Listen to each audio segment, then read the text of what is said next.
Hi friends. సనాతన ధర్మాన్ని విశ్వసించేవారు సత్యనారాయణ వ్రతాన్ని జరుపుకోవడం అత్యంత శుభప్రదంగా భావిస్తారు. కొత్తగా పెళ్ళైన దంపతులు కొత్తగా శుభకార్యాల్లో ఇలాగా సత్యనారాయణ వ్రతాన్ని జరుపుకుంటారు. అంతేకాదు, సత్యనారాయణ వ్రత కథను అప్పుడప్పుడు వినాలని పెద్దలు చెబుతారు. అయితే అత్యంత మహిమాన్విత సత్యనారాయణ్ణి మొదటి కథ ఎవరు చెప్పారు, ఎవరు విన్నారో తెలుసా?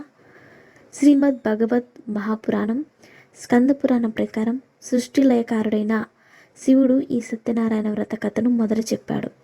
ఈ రెండు గ్రంథాలలో పార్వతీ మాత మొదటి శ్రోతగా పేర్కొంది. ఈ సంఘటన రెండు గ్రంథాలలో శివుడు పార్వతీదేవికి కథను వివరిస్తూ ఉంటాడు. ఇలా వ్రత కథను చెప్పే సమయంలో శివుడు కొన్నిసార్లు పార్వతిని తన ఎడమ వైపున కూర్చోబెట్టుకున్నట్లు, కొన్నిసార్లు ఆమెను ముందు కూర్చోబెట్టుకున్నట్లు ఉంది. శ్రీమద్ భగవత్ మహాపురాణం ప్రకారం ప్రపంచంలోని మొదటి సత్యనారాయణ వ్రత కథని శివుడు పార్వతీదేవికి వివరించాడు. ఈ సంఘటన వేల సంవత్సరాల క్రితం అమర్నాథ్ గుహలో జరిగిందని నమ్మకం. స్కంద పురాణంలో పరమశివుడు ఈ కథను పార్వతికి వివరిస్తున్నప్పుడు అదే అమర్నాథ్ గుహలో ఒక పక్షి గుడ్డుపడి ఉంది. శివుడు సత్యనారాయణ వ్రత కథ మొదలుపెట్టగానే గుడ్డు అండంగా మారి అందులో కొంత జీవి ఊపిరి పోసుకోవడం మొదలెట్టింది.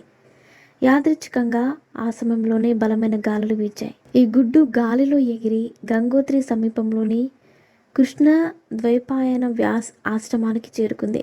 ఇక్కడ ఒకవైపు వ్యాసుడు తపస్సు చేస్తుంటే మరోవైపు అతని భార్య మాత వితిక కూడా పూజలో కూర్చొని ఉంది. ఈ సమయంలో ఆమె మంత్రం చదవడానికి నోరు తెరిచినప్పుడు ఆ గుడ్డు ఆమె నోటి ద్వారా ఆమె కడుపులోకి చేరింది. సరిగ్గా 12 నెలల గర్భంలో ఆమె శుక్రదేవుడు జన్మించాడు. అలా శుక్రుడు శ్రీమద్ భగవత్ కథకి మొదటి ప్రతినిధి అయ్యాడు. ఈ సంఘటన గురించి చర్చిస్తున్నప్పుడు సత్యనారాయణ కథ ఏమిటి అని కూడా తెలుసుకోవాలి. దీనికి సమాధానం శ్రీమద భాగవత మహాపురాణం స్కంద పురాణంలో కూడా ఉంది. ఈ రెండు గ్రంథాల ప్రకారం భగవంతుడు నారాయణుని సత్యం కనుక సత్యనారాయణుని కథ అనగా శ్రీమద్ భగవత్ కథ సత్యనారాయణుని కథ. అయితే మన ఇళ్లలో కూడా అదే సత్యనారాయణ కథను చెబుతారా అనేది ఇప్పుడు ప్రశ్న. ఈ ప్రశ్నకు సమాధానంగా ఇళ్లలో చెప్పే కథ అసలు కథకి పొడిగింపు మాత్రమే చెప్పొచ్చు. కాలక్రమంలో సత్యనారాయణ వ్రత కథను వివిధ రూపాల్లో పండితులు వివరిస్తున్నారు.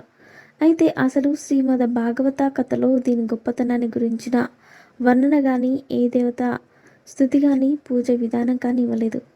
ఇది పూర్తిగా శ్రీకృష్ణుని వివిధ రూపాలు, అతనికి సంబంధించిన వివరణ.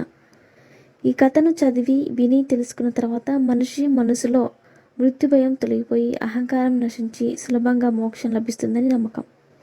మరిన్ని ఇంట్రెస్టింగ్ అప్డేట్స్ కోసం మా ఛానల్ని సబ్స్క్రైబ్ చేసుకోండి.